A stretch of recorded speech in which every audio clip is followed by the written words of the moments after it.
ಓಂ ಸಪ್ತಾಸ್ಯಾಸನ್ನ ಪರಿಧಯಃ ತ್ರಿಸಪ್ತ ಸಮಿಧಃ ಕೃತಾಃ ದೇವಾಯದ್ಯಜ್ಞಂತನ್ವಾನಾಃ ಅಬಧ್ನನ್ ಪುರುಷಂ ಪಶುಂ ತತ್ಪುರುಷಾಯ ವಿದ್ಮಹೇ ಮಹಾದೇವಾಯ ಧೀಮಹಿ ತನ್ನೋ ರುದ್ರಃ ಪ್ರಚೋದಯಾತ್ ನಾರಾಯಣಾಯ ವಿದ್ಮಹೇ ವಾಸುದೇವಾಯ ಧೀಮಹಿ ತನ್ನೋ ವಿಷ್ಣುಃ ಪ್ರಚೋದಯಾತ್ ಶ್ರೀ ಗುರುಭ್ಯೋ ನಮಃ ಹರಿ ಓಂ. ಆತ್ಮೀಯ ಪ್ರಿಯ ಪ್ರೇಕ್ಷಕ ಮಿತ್ರರೇ, ನಿಮ್ಮೆಲ್ಲರ ಜೀವನ ಕ್ಷೇಮದಾಯಕ ಸದಾ ಸಂತುಷ್ಟದಾಯಕವಾಗಿರಲಿ ಅಂತ ನನ್ನ ಆರಾಧ್ಯ ದೇವಿ ಹೊರನಾಡು ಅನ್ನಪೂರ್ಣೇಶ್ವರಿಯ ಪಾದಗಳಿಗೆ ನಮಸ್ಕರಿಸ್ತಾ, ಪ್ರಿಯ ಪ್ರೇಕ್ಷಕ ಮಿತ್ರರೇ, ತುಲಾರಾಶಿ ಫೆಬ್ರವರಿ ತಿಂಗಳ ಮಾಸ ಭವಿಷ್ಯವನ್ನು ಈ ವಿಡಿಯೋಲ್ಲಿ ನಾವು ನೋಡೋಣ. ಹಲವಾರು ಬದಲಾವಣೆಗಳನ್ನು ಈ ಫೆಬ್ರವರಿ ತಿಂಗಳಲ್ಲಿ ತುಲಾರಾಶಿಯವರು ಕಾಣಬಹುದು. ಏನೇನು ಬದಲಾವಣೆಗಳು ಅಂತಂದರೆ, ಫೆಬ್ರವರಿ 1ನೇ ತಾರೀಕು ಬುಧ ನಿಮ್ಮ ರಾಶಿಯಿಂದ 3ನೇ ಮನೆಯಲ್ಲಿದ್ದಂಥ ಬುಧ, ಶತ್ರುವಿನ ಮನೆಯಲ್ಲಿದ್ದಂಥ ಬುಧ ಮಕರ ರಾಶಿಗೆ ಪ್ರವೇಶವಾಗ್ತಾರೆ, ಮಿತ್ರನ ಮನೆಗೆ ಪ್ರವೇಶವಾಗ್ತಾರೆ. ಹಾಗಾಗಿ ತುಲಾರಾಶಿಗೆ ಸುಖ ಸ್ಥಾನದಲ್ಲಿ ಬುಧ ಅನ್ನುವಂಥದ್ದು ನಾವು ನೋಡ್ಬೋದು. ಒಂದು ಪ್ಲಸ್ ಪಾಯಿಂಟ್ ಅನ್ನುವಂಥದ್ದು ನಮಗೆ ಶುರುವಾಯಿತು. ಎರಡನೇದಾಗಿ ಫೆಬ್ರವರಿ 5ನೇ ತಾರೀಕು ಕುಜ ಮಕರ ರಾಶಿಗೆ ಪ್ರವೇಶವಾಗ್ತಾರೆ. ಹಾಗಾಗಿ ನಿಮ್ಮ ರಾಶಿಗೆ, ಅಂದರೆ ತುಲಾ ರಾಶಿಗೆ ಚತುರ್ಥ ಭಾವಕ್ಕೆ ಬರ್ತಾರೆ. ಕುಜ ದೋಷ ಅನ್ನುವಂಥದ್ದಿದ್ದರೂ ಸಹ ಕುಜ ಉಚ್ಚ ಸ್ಥಾನಕ್ಕೆ ಬರೋದ್ರಿಂದ ಆ ದೋಷ ತನ್ನಷ್ಟಕ್ಕೆ ತಾನೇ ಪರಿಹಾರ ಆಗುತ್ತೆ. ಕುಜ ಉಚ್ಚ ಸ್ಥಾನದ ಫಲಗಳು ಸುಖ ಸ್ಥಾನದಲ್ಲಿ ನಿಮಗೆ ಕೊಡ್ತಾ ಇದ್ದಾನೆ.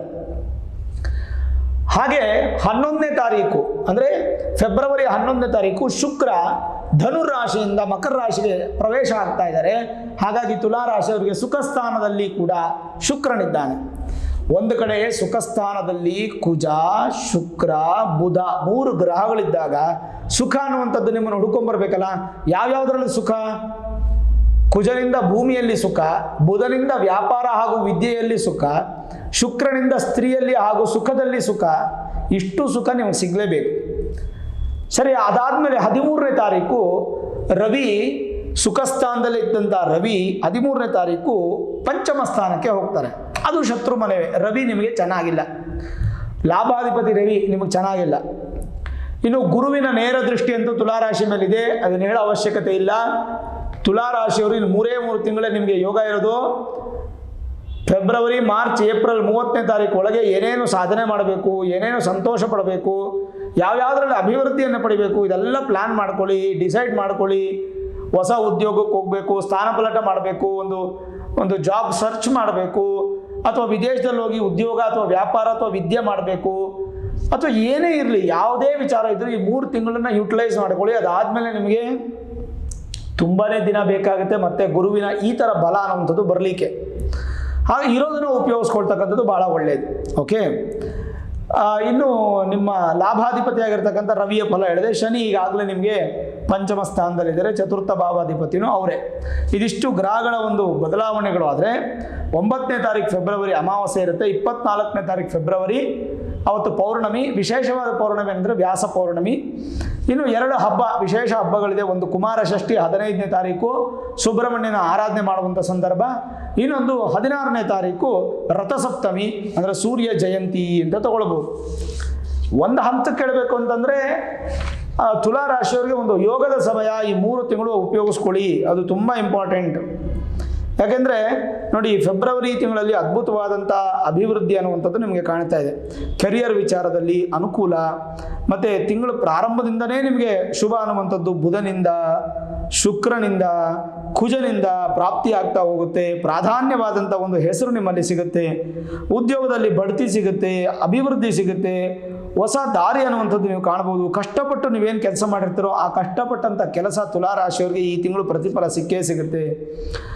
ಕ್ರಮಶಿಕ್ಷಣ ತುಂಬ ಚೆನ್ನಾಗಿರುತ್ತೆ, ಅಡ್ವೈಸರ್ ಆಗ್ತೀರಾ, ತುಂಬ ಇಂಟೆಲಿಜೆನ್ಸ್ ಇರುತ್ತೆ, ಶಿಸ್ತಿರುತ್ತೆ, ಕ್ಲೀನ್ ಇರುತ್ತೆ, ನೀಟಾಗಿರ್ತೀರಾ, ತುಂಬ ಜನಕ್ಕೆ ಅಡ್ವೈಸರ್ ಆಗಿರ್ತೀರಾ, ತುಂಬ ಒಳ್ಳೆ ಉತ್ತಮವಾದ ಫಲ. ಈ ಡಾಕ್ಟರ್ಸು, ಮೆಡಿಕಲ್ ಶಾಪ್ಸ್ ಇಟ್ಕೊಂಡಿರ್ತಕ್ಕಂಥವ್ರು, ಇನ್ಸ್ಟಿಟ್ಯೂಷನ್ಸ್ ಇಟ್ಕೊಂಡಿರ್ತಕ್ಕಂಥವ್ರು, colleges, medical college, science related ಆಗಿರ್ತಕ್ಕಂಥ ಲ್ಯಾಬ್ಸ್ ಇಟ್ಕೊಂಡಿರ್ತಕ್ಕಂಥವ್ರು, ಈ ಥರದಂಥವ್ರಿಗೆ ಈ ಡಾಕ್ಟರ್ ರಿಲೇಟೆಡ್ ಆಗಿರ್ತಕ್ಕಂಥ ಏನೇನು ಕೆಲಸಗಳಿದೆಯೋ, ವ್ಯಾಪಾರಗಳಿದೆಯೋ, ಅದೆಲ್ಲ ವೃದ್ಧಿಯನ್ನು ನೀವು ಕಾಣಬಹುದು. ಅದೇ ಅಲ್ಲದೆ ಈ ಫೆಬ್ರವರಿ ತಿಂಗಳು ಈ ವರ್ಷದಲ್ಲಿ ಅತ್ಯಂತ ಪ್ರಿಯವಾದ ತಿಂಗಳಾಗಿ ಮಾರ್ಪಾಡಾಗುತ್ತೆ ತುಲಾರಾಶಿಯವರಿಗೆ. ಅದನ್ನು ಉಪಯೋಗಿಸ್ಕೊಳ್ಳಿ.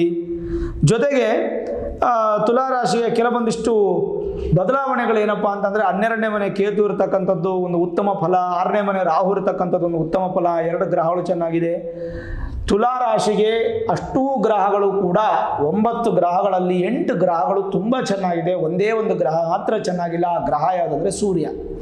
ಲಾಭಾಧಿಪತಿ ನಿಮಗೆ ಶತ್ರುಸ್ಥಾನದಲ್ಲಿದ್ದಾರೆ. ಹಾಗಾಗಿ ಒಂದು ಸ್ವಲ್ಪ ಲಾಭ ಬರುವಂಥ ಜಾಗದಲ್ಲಿ ಸ್ವಲ್ಪ ಎಡುತ್ತೀರಾ, ಅದು ಸಾಧ್ಯತೆಗಳಿರುತ್ತೆ.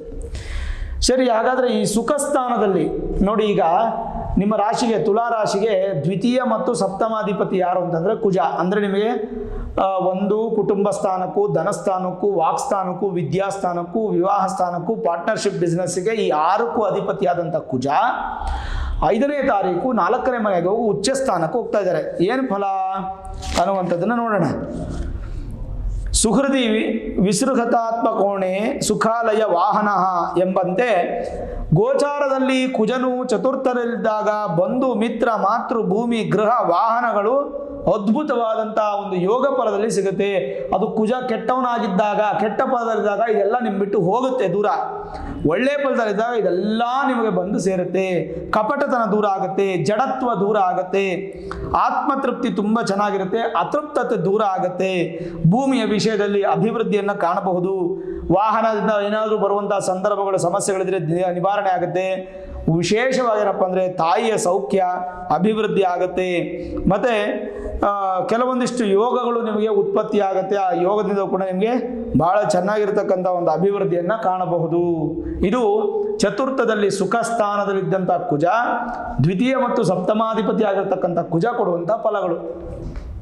ಅಲ್ಲಿಗೆ ಕುಟುಂಬದಲ್ಲಿ ಒಳ್ಳೆಯ ವಾತಾವರಣ, ಧನದ ಅಭಿವೃದ್ಧಿ, ವಿದ್ಯಾರ್ಥಿಗಳಿಗೆ ವಿದ್ಯೆಯಲ್ಲಿ ಅಭಿವೃದ್ಧಿ, ಮತ್ತು ನಿಮ್ಮ ಮಾತಿಗೆ ಒಂದು ಸ್ವಲ್ಪ ಬಲ ತೂಕ ಬರುವಂಥ ಸಾಧ್ಯತೆ, ಮೇಲಾಗಿ ವಿವಾಹಕ್ಕೆ ಅನುಕೂಲ, ಶುಭ ಕಾರ್ಯಗಳು ಮನೆಯಲ್ಲಿ ನಡೆಯುವಂಥದ್ದು, ಪಾರ್ಟ್ನರ್ಶಿಪ್ ಬಿಸ್ನೆಸ್ಸಲ್ಲಿ ಚೆನ್ನಾಗಿರುತ್ತೆ. ಇಷ್ಟಕ್ಕೂ ಕೂಡ ಕುಜನೊಬ್ಬನೇ ನಿಮಗೆ ವಿಶೇಷವಾದ ಫಲವನ್ನು ಕೊಟ್ಟ. ಇನ್ನು ರಾಶಿಯಿಂದ ಭಾಗ್ಯಾಧಿಪತಿ ಹಾಗೂ ನಷ್ಟಾಧಿಪತಿ ಆಗಿರ್ತಕ್ಕಂಥ ಬುಧ ಅವರು ನೋಡಿ, ಸಂಖ್ಯಾವಾನ್ ಚಾಟುವಾಕ್ಯ ಸಹೃದಿ ಸುಖ ಸಹೃದ್ ಕ್ಷೇತ್ರ ಧಾನ್ಯಾರ್ಥ ಭೋಗಿ ಅನ್ನುವಂಥ ಒಂದು ಶ್ಲೋಕ ಅಪ್ಲೈ ಆಗುತ್ತೆ. ಬುಧನಿಗೆ ಚತುರ್ಥ ಭಾವದಲ್ಲಿ ಕೆಟ್ಟ ಸ್ಥಾನದಲ್ಲೋ, ಶತ್ರುವಿನ ಮನೆಯಲ್ಲೋ, ನೀಚ ಸ್ಥಾನದಲ್ಲೋ ಇದ್ದರೆ ಬುಧನಿಂದ ಅತೃಪ್ತರು. ಚತುರ್ಥ ಭಾವದಲ್ಲಿದ್ದಂತಹ ಬುಧ ಮಿತ್ರನ ಮನೆಯೋ, ಸ್ವಕ್ಷೇತ್ರವೋ, ಉಚ್ಚಸ್ಥಾನವೋ ಆದರೆ ಅಲ್ಲಿಗೆ ಫಲ ಉತ್ತಮ. ಏನು ಉತ್ತಮ?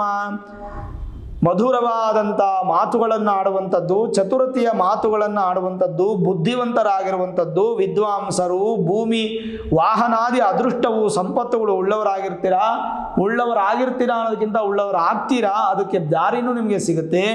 ಕಲೆ ಸಾಹಿತ್ಯಗಳು ಆರಾಧನೆ ತುಂಬ ಹೆಚ್ಚಾಗುತ್ತೆ. ಪುಷ್ಪ ಶರೀರ ಅಂದರೆ ಮೆತ್ತಗಿನ ಶರೀರ ಅನ್ನುವಂಥದ್ದು ಪ್ರಾಪ್ತಿಯಾಗುತ್ತೆ. ಸ್ನೇಹ ಜೀವಿಯಾಗಿರ್ತೀರ. ಹೆಣ್ಣು ಮಕ್ಕಳಿಗಂತೂ ತುಂಬ ಅದ್ಭುತವಾದ ಫಲ ತುಲಾರಾಶಿಯವರಿಗೆ. ವ್ಯಾಧಿ ಅನ್ನುವಂಥದ್ದು ನಿಮಗೆ ಸ್ವಲ್ಪ ದೂರ ಆಗುತ್ತೆ. ಮತ್ತು ವಿಶೇಷವಾದ ಫಲಗಳನ್ನುವಂಥದ್ದು ನಿಮಗೆ ಸಿಗುತ್ತೆ. ಶಿಕ್ಷಣ ತಜ್ಞರಿಗೆ, ಸಂಶೋಧಕರಿಗೆ ಅಂದರೆ ಸೈಂಟಿಸ್ಟ್ಸ್ಗೆ, ಸಾಹಿತಿಗಳಿಗೆ ಉತ್ತಮವಾದ ಫಲ. ನೀತಿಶಾಸ್ತ್ರಗಳು, ಈ ಲಾ ಓದುವಂಥವ್ರು, ಜಡ್ಜ್ ಎಕ್ಸಾಮನ್ನು ಪಾರ್ಟಿಸಿಪೇಟ್ ಮಾಡುವಂಥವ್ರಿಗೆ ತುಂಬ ಚೆನ್ನಾಗಿರುತ್ತೆ. ಮಂತ್ರದ ಅಧ್ಯಯನ ಮಾಡಿರ್ತಕ್ಕಂಥವ್ರಿಗೆ ಒಳ್ಳೆ ನಿಪುಣದ ಒಂದು ಶಕ್ತಿ ಅನ್ನುವಂಥದ್ದು ಸಿಗ್ತಾ ಹೋಗುತ್ತೆ.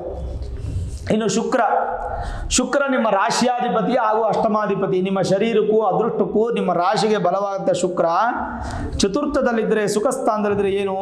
ಸುವಾಹನ ಸುಮಂದಿರಾಭರಣ ವಸ್ತ್ರ ಗಂಧಂ ಸುಖೇ ಅಂತ ಹೇಳಿ.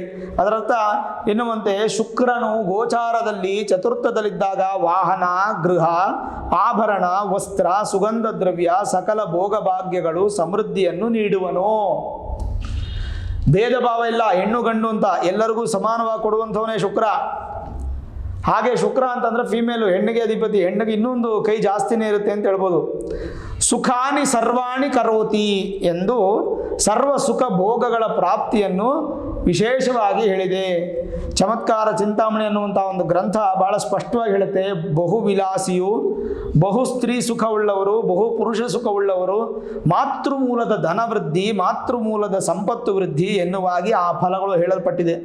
ಕಾಂತಿಪೂರ್ಣವಾದ ದೇಹ, ಸಂಗೀತದಲ್ಲಿ ಆಸಕ್ತಿ, ಸುಂದರವಾದಂತಹ ಸಹೃದಯ ಒಂದು ಮನಸ್ಸು, ಸುಖ ಜೀವನ, ಇವೆಲ್ಲವೂ ನಿಮಗೆ ಶುಕ್ರನಿಂದ ಸಿಗುತ್ತೆ. ಒಟ್ಟಾರೆ ಶುಕ್ರ, ಬುಧ, ಕುಜನಿಂದ ಒಳ್ಳೆ ಫಲ ಸಿಗ್ತಾ. ಶನಿಯಿಂದ ನಿಮಗೆ ಪಂಚಮ ಶನಿ ಪ್ರಭಾವ ಹಿಂದೆನೂ ಇತ್ತು, ಈಗಲೂ ಇದೆ, ಮುಂದೆನೂ ಇರುತ್ತೆ. ಇನ್ನು ಒಂದು ವರ್ಷ ಇರುತ್ತೆ. ಅದ್ರ ಬಗ್ಗೆ ಹೆಚ್ಚು ಚಿಂತೆ ಮಾಡೋದು ಬೇಡ. ನಾನು ಎಲ್ಲ ಸಲನೂ ಹೇಳಿದ್ದೀನಿ.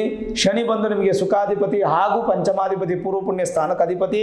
ಪೂರ್ವ ಪುಣ್ಯ ಸ್ಥಾನಾಧಿಪತಿ ಶನಿ ಅಲ್ಲೇ ಇದ್ದಾರೆ.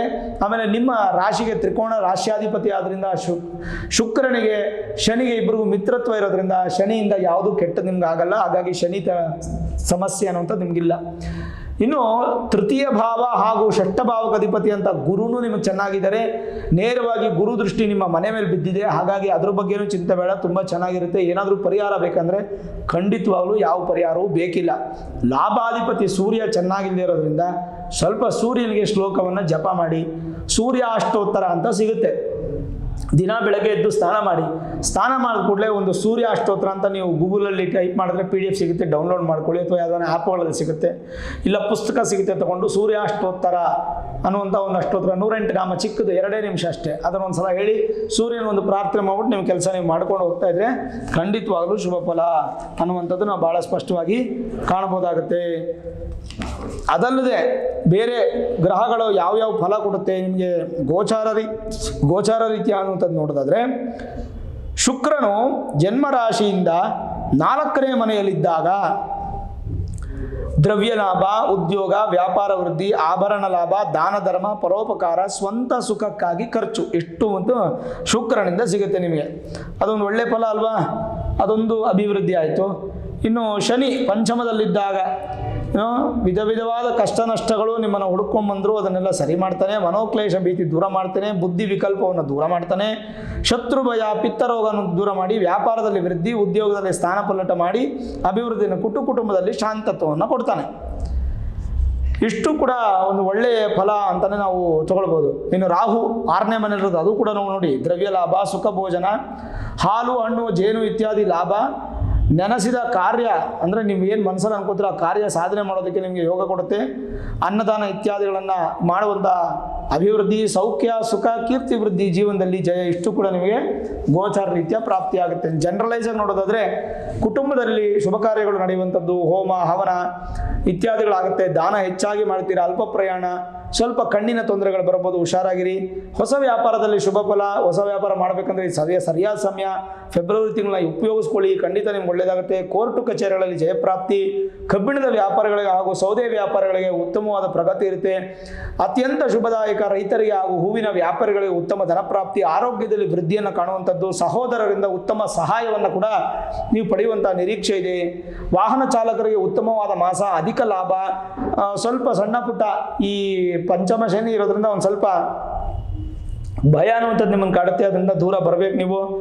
ಮತ್ತು ನೀರಿನಿಂದ, ಸಮುದ್ರದಿಂದ, ನದಿಯಿಂದ, ಬಾವಿಗಳಿಂದ, ಇದರಿಂದ ಕೂಡ ನಿಮಗೆ ಲಾಭ ಹೆಚ್ಚು ಪ್ರಾಪ್ತಿಯಾಗುತ್ತೆ. ಈ ಮಾಂಸ ಮಾರಾಟ ಮಾಡೋರು, ಮೀನು ಮಾರಾಟ ಮಾಡೋರಿಗೆಲ್ಲ ತುಂಬ ಚೆನ್ನಾಗಿರುತ್ತೆ. ತುಲಾರಾಶಿಯವರಿಗೆ ಕ್ರಯ ವಿಕ್ರಯ ಮಾಡುವಂಥವ್ರು, ಇಂಪೋರ್ಟ್ ಎಕ್ಸ್ಪೋರ್ಟ್ ಬಿಸ್ನೆಸ್ ಮಾಡುವಂಥವ್ರು, ಕಬ್ಬಿಣದ ಸಂಬಂಧಪಟ್ಟಂಥ ಬಿಸ್ನೆಸ್ ಮಾಡುವಂಥವ್ರು, ಮತ್ತು ವಿಶೇಷವಾಗಿ ಲೋಹಗಳ ಬಿಸ್ನೆಸ್ ಮಾಡುವಂಥವ್ರು ಕೂಡ ಚೆನ್ನಾಗಿರುತ್ತೆ. ಪಿತೃ ಕಾರ್ಯಗಳಲ್ಲಿ ಹೆಚ್ಚಿನ ಆಸಕ್ತಿ ಇರುತ್ತೆ. ದೇವಾಲಯ ದರ್ಶನ, ಮಿತ್ರರ ಸಹಾಯ, ಹೊಸ ಕೆಲಸದ ಪ್ರಯತ್ನದಲ್ಲಿ ಜಯಪ್ರಾಪ್ತಿ. ಭೋಜನ ವಿಚಾರದಲ್ಲಿ ಮಾತ್ರ ಸ್ವಲ್ಪ ಎಚ್ಚರವಾಗಿರಿ. ಅದಲ್ಲದೆ ಮನಸ್ಸಿಗೆ ಸ್ವಲ್ಪ ನಾನಾ ವಿಧವಾದಂಥ ಯೋಚನೆಗಳು ಬರುತ್ತೆ. ಸುಮ್ಮನೆ ಟೆನ್ಷನ್ ತಗೊಳ್ತಾ ಇರ್ತೀರಾ, ಅದರಿಂದ ಸ್ವಲ್ಪ ಡಿಸ್ಟರ್ಬೆನ್ಸ್ ಆಗ್ತೀರಾ. ತನ್ಮೂಲಕ ಯಾರಾದರೂ ಮೋಸ ಮಾಡೋ ಸಾಧ್ಯತೆ ಇರುತ್ತೆ. ಆ ಥರ ಆಗೋದು ಬೇಡ. ಧನ ನಷ್ಟ ಸ್ವಲ್ಪ ಆಗುವಂಥ ಸಾಧ್ಯತೆ. ಬೆಲೆ ಬಾಳುವ ವಸ್ತುಗಳ ಕಡೆ ಗಮನ ಕೊಡಲಿ, ನಿಮ್ಮಿಂದ ದೂರ ಆಗುವಂಥ ಸಾಧ್ಯತೆಗಳು ಹೆಚ್ಚಾಗಿರುತ್ತೆ. ಇಷ್ಟನ್ನು ತುಲಾರಾಶಿಯವ್ರಿಗೆ ಹೇಳ್ಬೋದು. ಯಾವುದೇ ಪರಿಹಾರಗಳು ಬೇಕಿಲ್ಲ. ತುಲಾರಾಶಿಯವ್ರಿಗೆ ಈ ತಿಂಗಳು ತುಂಬ ಉತ್ತಮವಾಗಿದೆ. ಗುರುಗಳೇ ನೀವು ಹೇಳ್ತಾ ಇದ್ದೀರಾ ಯಾಕೋ ನನಗೆ ಸ್ವಲ್ಪ ಉಲ್ಟಾ ಆಗ್ತಿದೆ ಅನ್ನೋದಾದರೆ ನಿಮ್ಮ ಮೂಲ ಜಾತಕವನ್ನು ಒಮ್ಮೆ ನುರಿತ ಜ್ಯೋತಿಷ್ಯರಿಗೆ ತೋರಿಸ್ಕೊಂಡು ಅದರಲ್ಲಿ ಏನಾದರೂ ನಿಮಗೆ ಸ್ವಲ್ಪ ನೆಗೆಟಿವ್ಸ್ ಇತ್ತಂದರೆ ಬೇಕಾದ ಸರಳ ಪರಿಹಾರನ ಮಾಡಿಕೊಂಡು ಜೀವನದಲ್ಲಿ ಅಭಿವೃದ್ಧಿಯನ್ನು ಕಾಣುವಂಥ ಒಂದು ಯೋಗ ಭಾಗ್ಯತೆ ನಿಮಗೆ ಸದಾಕಾಲ ಭಗವಂತ ನೀಡಲಿ ಅಂತ ನಾನು ಕೂಡ ಪ್ರಾರ್ಥನೆ ಮಾಡ್ತೀನಿ. ಪ್ರತಿದಿನ ಫೆಬ್ರವರಿ ತಿಂಗಳಲ್ಲಿ ಪೂರ್ತಿ ಪ್ರತಿದಿನ ಬೆಳಗ್ಗೆ ಎದ್ದು ಸ್ನಾನ ಮಾಡಿ ಸೂರ್ಯ ಅಷ್ಟೋತ್ತರವನ್ನು ಪಠನೆ ಮಾಡಿ ಸ್ವಾಮಿ ಒಂದು ನಮಸ್ಕಾರವನ್ನು ಮಾಡಿ ಹೊರಗಡೆ ಹೋಗಿ ಖಂಡಿತ ನಿಮ್ಮ ಕೆಲಸಗಳು ಅಭಿವೃದ್ಧಿ ಆಗುತ್ತೆ. ಇನ್ನು ಯಾವುದೂ ಪರಿಹಾರಗಳು ಬೇಕಾಗಿಲ್ಲ. ಧೈರ್ಯವಾಗಿರಿ. ತುಲಾರಾಶಿಯವರಿಗೆ ಭಗವಂತ ಒಳ್ಳೆಯದನ್ನು ಮಾಡ್ತಾನೆ. ಈ ವಿಡಿಯೋ ಇಷ್ಟ ಆಗಿದ್ರೆ ಲೈಕ್ ಮಾಡಿ, ಶೇರ್ ಮಾಡಿ, ಮುಖ್ಯವಾಗಿ ನಮ್ಮ ಚಾನಲ್ಗೆ ಸಬ್ಸ್ಕ್ರೈಬ್ ಮಾಡ್ಕೊಳ್ಳಿ, ಬೆಲ್ ಐಕಾನನ್ನು ಪ್ರೆಸ್ ಮಾಡಿ. ಪ್ರತಿನಿತ್ಯ ನಾನು ಪೂಜೆ ಮಾಡುವಂತಹ ನನ್ನ ಆರಾಧ್ಯ ದೇವಿ ಹೊರನಾಡು ಅನ್ನಪೂರ್ಣೇಶ್ವರಿ ಆಶೀರ್ವಾದ ಅನುಗ್ರಹ ಸದಾಕಾಲ ಮತ್ತೊಮ್ಮೆ ನಿಮ್ಗೆ ಸಿಗಲಿ ಅಂತ ಪ್ರಾರ್ಥನೆ ಮಾಡ್ತಾ ಸರ್ವೇ ಜನಾಃ ಸುಖಿನೋ ಭವಂತು, ಸಮಸ್ತ ಸನ್ಮಂಗಳ ನಿಭವಂತು.